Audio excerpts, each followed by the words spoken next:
Hello, watchers and listeners. Thanks for tuning in to yet another Northern Lights Books author interview plunge. Today's plunge marks a first for us. We're talking with Breaky Burks. No, Broken Burkey. No, not quite. We're talking with Rox Burkey and Charles Breakfield, who write as Breakfield&Burkey, co-authors of the techno thriller Enigma series, and we'll have links to their series, their site, and their social networks on this page. Rox Burkey describes herself as an old hippie who's been a technology professional for many years, supporting corporations such as AT&T and Telefonica worldwide. She prefers the writing life, but food and insurance, she feels, are good things. She still has colors in her hair, but not flowers anymore. Her goal is to get her writing to the point where she doesn't have to work for corporate America. Her interviews can also be found on Dear Texas, and we'll ask her about that. She's also working on learning humor. Let's see if we can make her laugh. Charles Breakfield doesn't describe himself as an old hippie, but as an expert in the security, networking, voice, and anything with bits and bytes technology side. He enjoys writing, studying World War II history, travel, and cultural exchanges. He's also a fan of wine tastings, winemaking, Harley riding, cooking extravaganzas, and woodworking. That's a combination. I'm not going to read a sample of their work. You'll find it on this page. But what I will offer is that it is some of the best written material I've encountered while doing the author interview series. I was really impressed. So congrats to you, Breakfield and Burkey. Please welcome Rox Burkey and Charles Breakfield. Hi, Joseph. Thanks, Joseph. My pleasure. Shall we get right into the questions? Yes, sir. Aye, Captain. First thing, tell us about Dear Texas. It's a literary charity, so what can we do to help? Oh, I'm really glad you asked that, Joseph. So Dear Texas is, in fact, a charity that, well, we help fight literacy in Texas. So the DEAR stands for Drop Everything and Read. The organization donates books to help further encouraging children and adults to read. We also have different sponsors that come in. We have a website that I will make available. It's actually on our website. And I do interviews a couple of times a month, along with a couple of other hostesses, to enlighten Texans about authors within Texas and those that are members of the Texas Authors Association. So it's a really fun way to learn about authors, what they write, why they write. And I like doing it. It's a lot of fun talking to authors. Excellent. Very good. I don't, off the top of my head, I'm not sure if we've had, oh, no, we do. Now that I'm thinking about it, we have a few Texas-based authors who have done the interviews. So let's get them in touch with you folks so you can dear them. Exactly. Very good. Excellent. All right. Okay. Thank you for that. You folks write techno thrillers. And when I think of techno thrillers, I think of Tom Clancy, Michael Crichton. Is that accurate? What exactly is a techno thriller? Does it have to have submarines and the North Atlantic and explosions? What is that? Well, no, we classify techno thrillers as basically a thrilling premise. I mean, a lot of activity, a lot of what's going to happen next, suspense, drama. We weave in some of the humor that Burkey likes to digest, but we bake in the high tech stuff as subtext. So those are the tripping points, if you will. So instead of submarines, it's identity theft, or it is a super virus, computer virus that's wow. That becomes a part of the adversary area that the good guys are trying to thwart. So it's it's a familiar approach. It's the good guys versus the bad guys, but in the high tech arena. Right, but I mean, this is what you guys do every day. So you're really talking or writing, I should say, about cutting edge and future edge stuff, right? Correct. Yeah. Yeah, it allows us to actually take some of the things we do know from a technology perspective Right. and really stretch it to the very limits are, as to what's going on. And for example, one of the stories we actually kind of went down the path of, extending DNA in an approach to live forever. So how far away is that technologically? Maybe not as far as we think. Okay, now what's the title of that book? The Enigma Always. And all of your books are the Enigma something. That's right. Okay, all right. So we can make sure if we see the word Enigma, we know that it's going to be a Breakfield&Burkey book. Okay, good. You are the Author Plunge's first co-authors. Should we readers be feeling the love, or are you more often at each other's throats? What's it like co-authoring? She's nodding. Oh, this is going to be good, I can tell. All right, we do what we call, as Joseph, is literary ping pong. We'll take a chapter and bet it. She'll wake up one morning with an epiphany, and she'll wait for a couple of hours and toss it over, bet it over to me. I'll chew on it. We bet it back and forth, and it gives us it helps to juice the creative flows. Helps us to polish not just the storyline, but also the characters. So it's and I have to admit, yeah, sometimes I'll wake up with the same thing and I'll write something, and I'll get this I am from her says, "What were you thinking?" So there's good conflict in the approach for being able to write as co-authors. We're also masters of rock, paper, scissors. I have to let you know I'm the winning of that particular thing. I can do 5 out of 7 every time. Okay. So that leads me to, you wake up with these ideas, you bat things back and forth. So ideas are not fully formed in one or the other's mind. You don't go to one or the other and say, okay, this is how it begins, and here's the middle, and here's the end. Put in your parts. It's more from what you just said. I'm guessing the kernel may be intuition. You wake up with an aha, but then it's all logic because of the field you guys are in. Well, that is part of it. We actually do track everything on a spreadsheet. We have an idea for each book as to what the main subject matter is. Now, we know where we're trying to go. And we do outline kind of ideas for the first 20 chapters at a shot. Some of those get removed, some of them get expanded, and we do divide them up to a degree. We've both been known to write chapters out of sequence, out of order, which sometimes makes timeline problems and makes more editing, but we try and get the ideas moving forward. He's laughing. You're looking to him for confirmation. Okay, yeah. All right.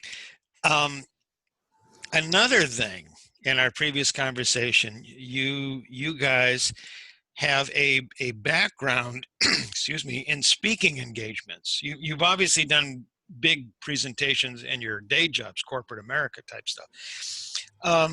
But I gather that aside from your day job, your technological background, your expertise, you also are available for conferences, author get-togethers to talk about techno thrillers. Is that correct? That would be a fair statement. We do workshops. Right.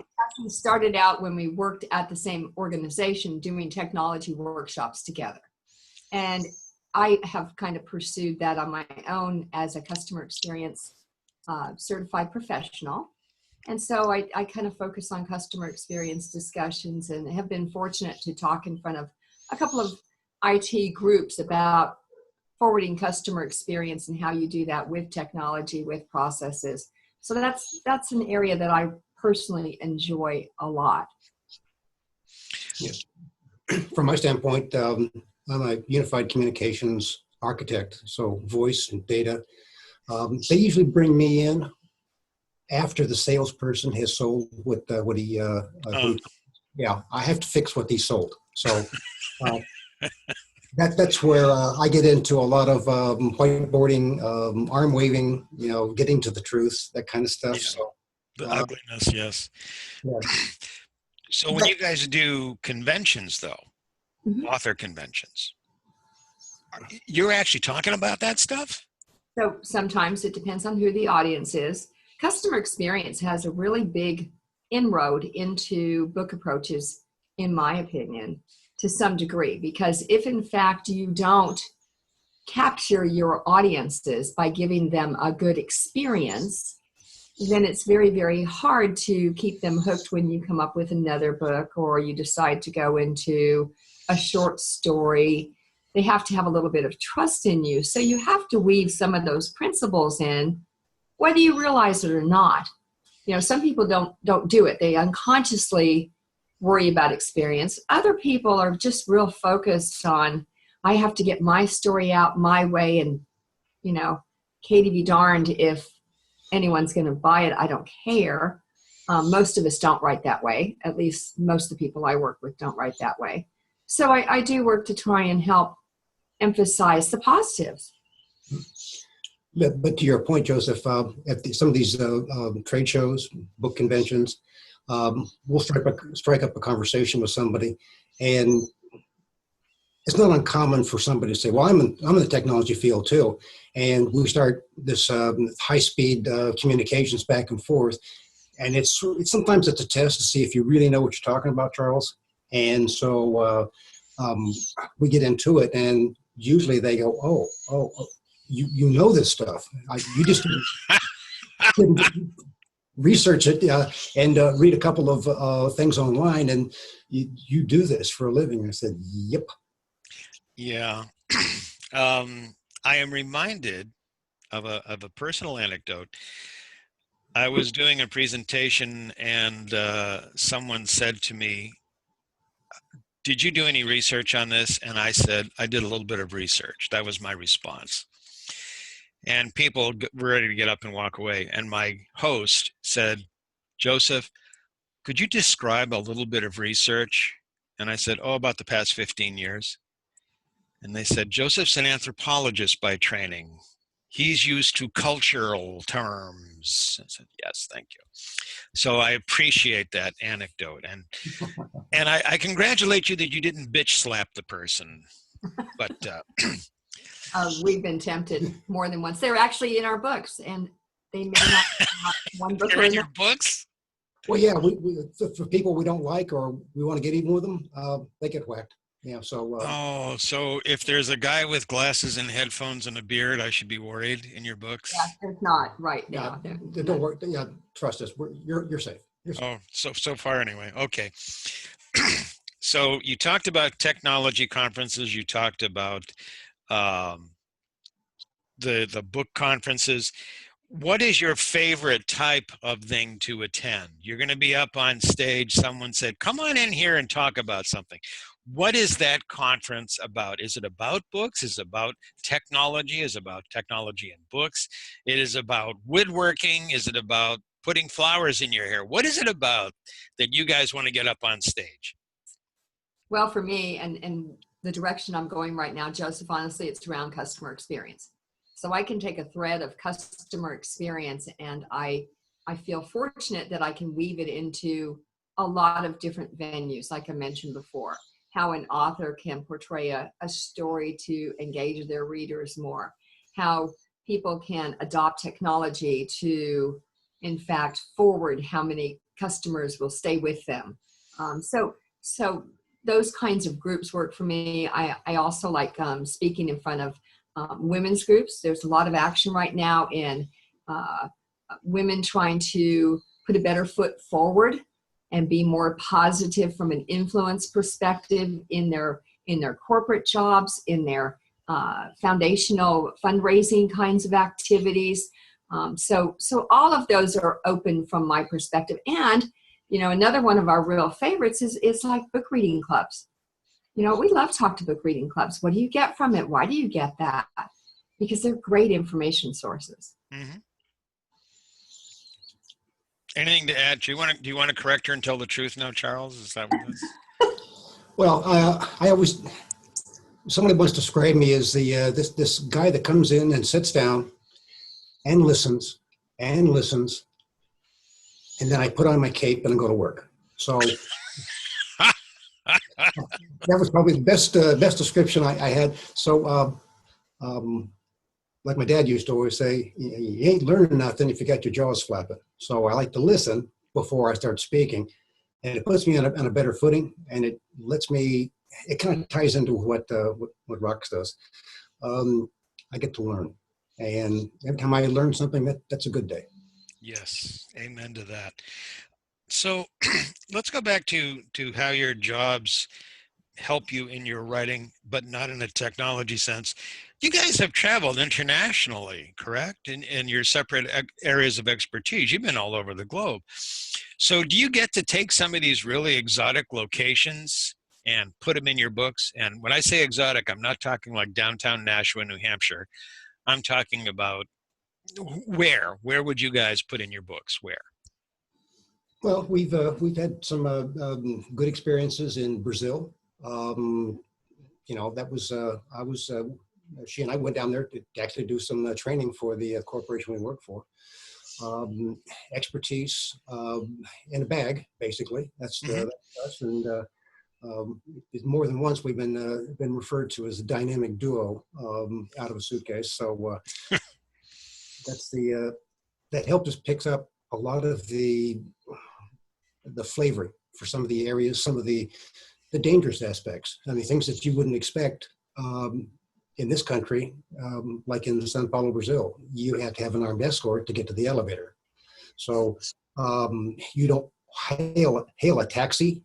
They have to know who that is in advance. So those different sociological things that are like you have to see close and personal before you say, let's write about it. The gentleman that we got to be really good friends with out of Ireland, working with him, he's actually in book number 4, John C. He's a delightful gentleman, but it's easier to write and it's more authentic to write when you've got that firsthand experience of somebody who has a beautiful accent. Mm-hmm. Mm-hmm. So, another one that's interesting is The Enigma Dragon, A Cat's Tale, which is book number 9. And that actually takes folks across 4 continents, 12 cities, and top to bottom in Texas, Washington State, Washington, D.C. So it's a different kind of a travel and find the bad guys.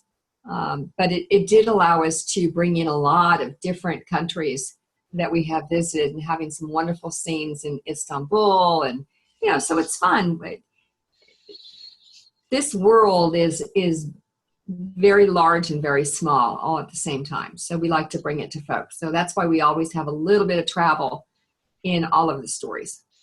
Excellent. Starting with you, Rox, what's your favorite Enigma series book? Wow. Okay, I think I'm going to have to go with The Enigma Factor. And I have to go with The Enigma Factor because, one, it was the first book in the series.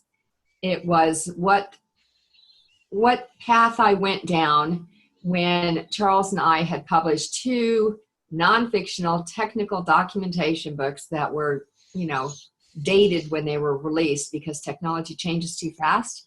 Mm-hmm. And so I used that, to be really honest, as a method for getting Charles to agree to do some more writing, but on a totally fictional level so that we could have a little bit more fun and not have quite the dated thing that how to run Microsoft Windows is old the moment it's published. Just got to be honest here. So writing technology nonfiction was a non-starter. I mean, we did it a couple of times and it was boring. So that was why I like Factor. And Factor has a really good foundation for the whole series. It focuses on identity theft. It focuses on how people don't understand how much they put out there and how it can be used against them. And it's a real problem from especially the younger people. They just don't have a clue. Mm-hmm. Charles? I'm going to have to deviate from that, from the norm. We usually say it's the current book we're working on. I'd really like to alert people to book number 4, The Enigma Wraith. It's about a supercomputer virus used for extortion, blackmail, and derailing, hydroelectric plants, getting ready to be able to launch it for profit. And the romance we have baked in there, we've got some terrific characters that are really hitting their stride by book number 4 that are I'm quite proud of the work that we've done to be able to generate those. So it's we just released it in audible format, and the voice narrator, he actually, we were on another interview and he was there with us, and he said he had stopped all of his production. And the chapter that he hit is one of those really powerful chapter. He's like, OMG, this character is like gone, just simply checked out at the end of the chapter. He had to stop what he was doing, read the rest of the book to find out what happened before he could pick back up and start the narration again. So like, what a compliment. So Yes.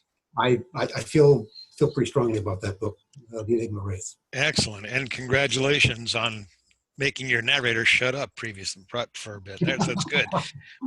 Okay. The excerpt you sent me takes place on a Georgia farm and has a large hound dog named Wrinkles in it. But not limiting things to animals. If the Enigma series had a personal mascot, what or who would it be? Amazing computer virus that's taking over the world. No, come on now. No, or it could be, yes, whatever. I guess if it had to have a mascot at this point in the series, and if you'd asked me this 3 years ago, I would have a different answer. But right now, it would have to be a supercomputer. So we have a supercomputer in this series that evolves over each of the stories, goes by the name of Ichabod. And yes, I guess Ichabod would be the mascot from my perspective. I don't know what Charles would say, but that would be my perspective. I'd have to agree to it. And the reason we call him Ichabod is his full name is Immersive Collaborative Associative Binary Override of Deterministic Systems. It gets to be a bit old, so we use an acronyms, and that's sort of our trademark, where we take and our business is riddled with them with an acronym. So we started poking fun at them before our first book. So you can always look throughout the book, and you'll find something of a whimsical nature that we use to help the non-technical folks who like to read. Mm-hmm. They seem to digest the concepts easier if there's a humorous side to the acronyms. Yep, definitely. Okay. This time we're going to start with you, Charles. What did you want to be when you grew up? Or are you still in the process of growing up? I can distinctly remember wanting to be outrageously happy early on. How's that going? Is that good? There's room for improvement. Okay.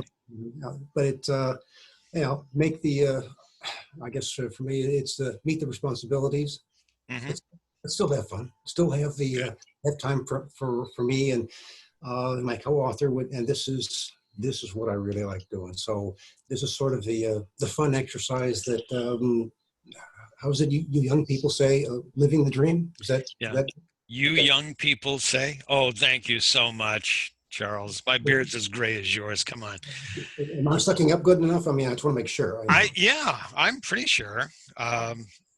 The real suck up would be if you offered me wine and food, but let's not. Okay. Rox, what did you want to be when you grew up, aside from a hippie? I actually didn't want to be a hippie. It just, when you're in that age and time, I grew up in early years in San Francisco. What else was there? Mm-hmm. But I honestly wanted to be a ballerina. That was my wildest young dream, was to be a ballerina. And I didn't have the height, the stick figure body, nor the coordination to be able to make that happen. So I decided very young to do a lot of sewing. So I'm, in my fun time, I do a lot of sewing as well. So. But that was kind of where I wanted to be. It just, I didn't have it. I still, I still do singing in the shower and closet dancing, but I'm telling you, it's perfect. You'll never see it, but I'm telling you, it's perfect. I believe it. Would I question you? Come on. All right. Do you, aside from going, as you were saying earlier, aside from batting things back and forth, do you two use first readers or critiquers, or is it just the batting back and forth? You hold a mirror up to each other and go, yeah, okay, we're good. Let's go with this. Now, we actually do use what we call beta readers. And we also have our editor, which is Charles' wife. And she's very good at going through and making sure that, things are the way they should be from one perspective, from an English type of perspective. But we get a lot of feedback from our beta readers, and so we try to stay with that. Okay. Anything to add? Any truth you want to put in there, Charles? We also do what we call a hard read. After we put the final touches on it, it's like, okay, read this like you're an adversary. And that's what we're doing right now on book number 10, trying to, because the mind will put words in that aren't there. Right.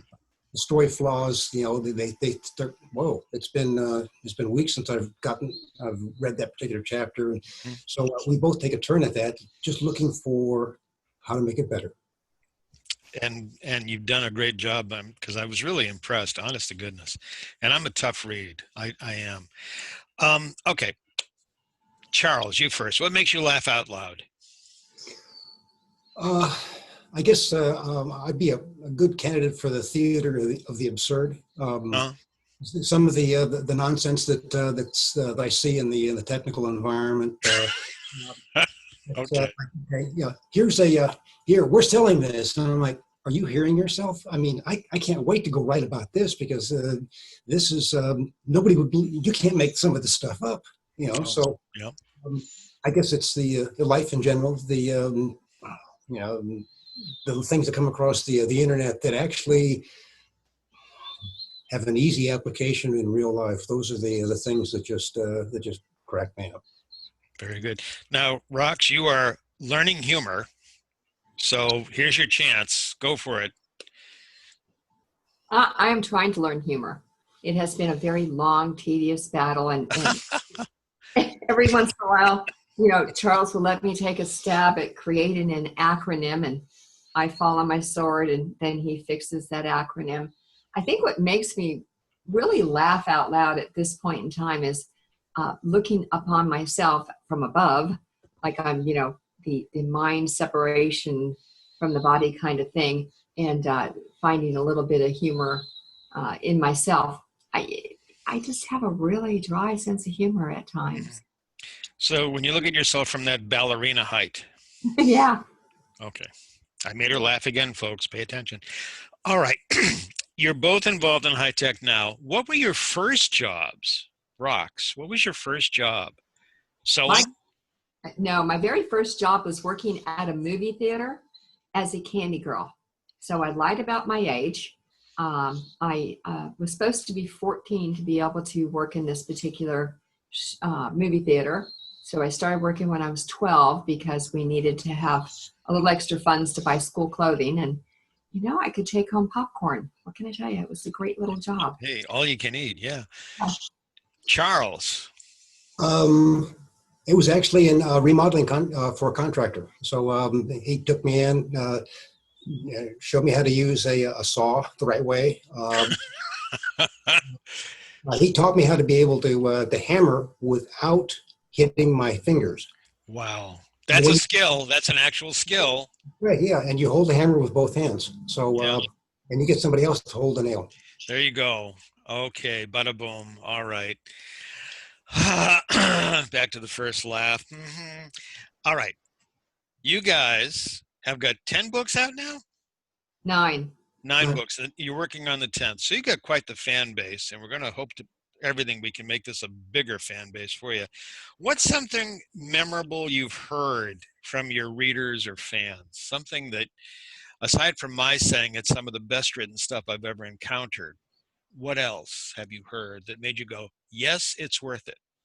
Yeah, so one of the early reviews actually did compare us to Tom Clancy and yeah, and Clive Custer and a few other of the ones in the same kind of genre, and without being prompted.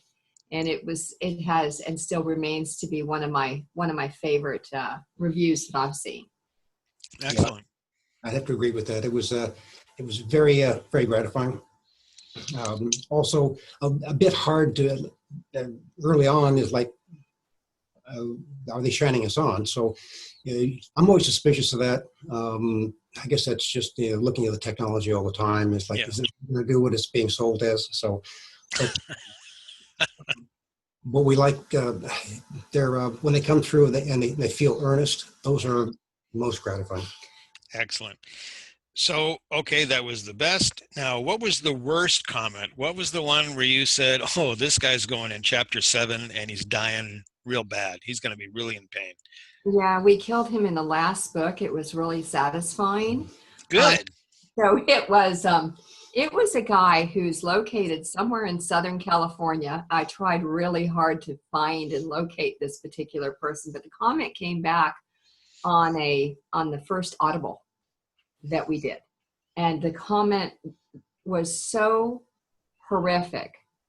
It was like we should go home, kick our dog, beat ourselves, and put our head in the sand because we didn't know technology from a hot rock, or words to that effect. And so, I was brought up to thank people for taking their time. And, so I've been very dutiful, especially on Audibles, because I know a lot of the ones we gave Audible codes to. And so I know who this guy was from an email perspective. And I sent him back a note and said, I appreciate the honesty in your comment. I'm sorry that you weren't happy with it. Hopefully you will consider us another time. And thank you. That was it. Just kind of using my manners without trying to be nasty tempered. And I got another just scathing email back from this person. And I couldn't believe it. I couldn't believe the anonymity today allows people to not even use good manners. It floors me. Mm-hmm. Goes back to why I have no humor, Yeah. And that allowed you to unleash that killer virus on him. Yes, Charles, you. Same thing or what? Yeah, they wouldn't even finish the book. The Audible.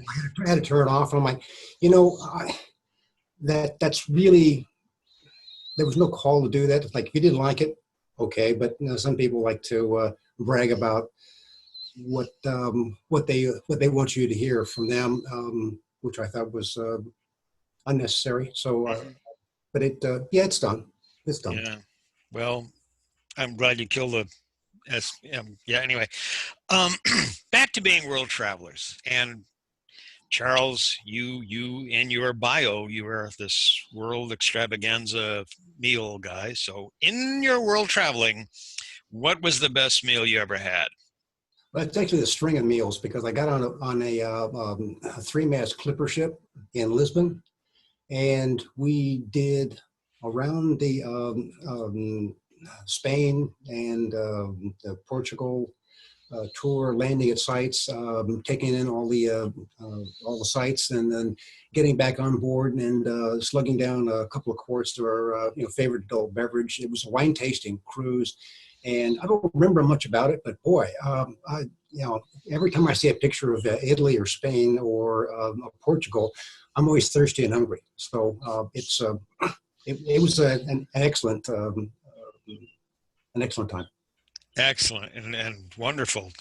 Congratulations on having that experience. Rox is licking her lips. Okay.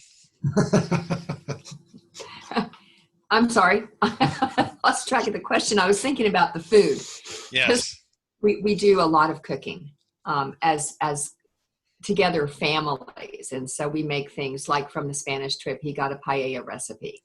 So we now make, to die for paella. You're welcome to come over Sunday a week, and we'll be happy to serve some to you, Joseph. No problem. Oh, I had one of my company's offices was in Madrid, And we went there, and the CEO of that office made a paella, or yeah, he made a paella for us. And I was, oh my God.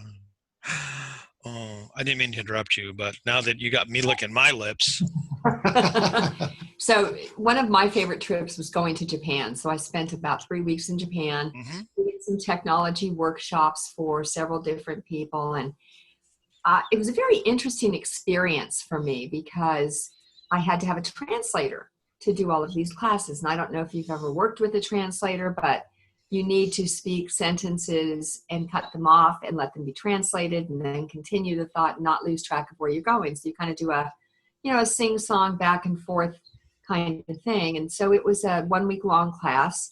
I had 18 pupils in the class. And there were young men and young women that were in there, and they were very attentive, and we went through it. And on the last evening, they invited me out to dinner, and I was staying for 2 more weeks. So it was like, sure, I'd love to go out to dinner. We went to this local thing with a handful of these students and my translator, because I couldn't go really anywhere in Japan. I didn't learn the language. I know 4 phrases, and the ones they are, the important ones.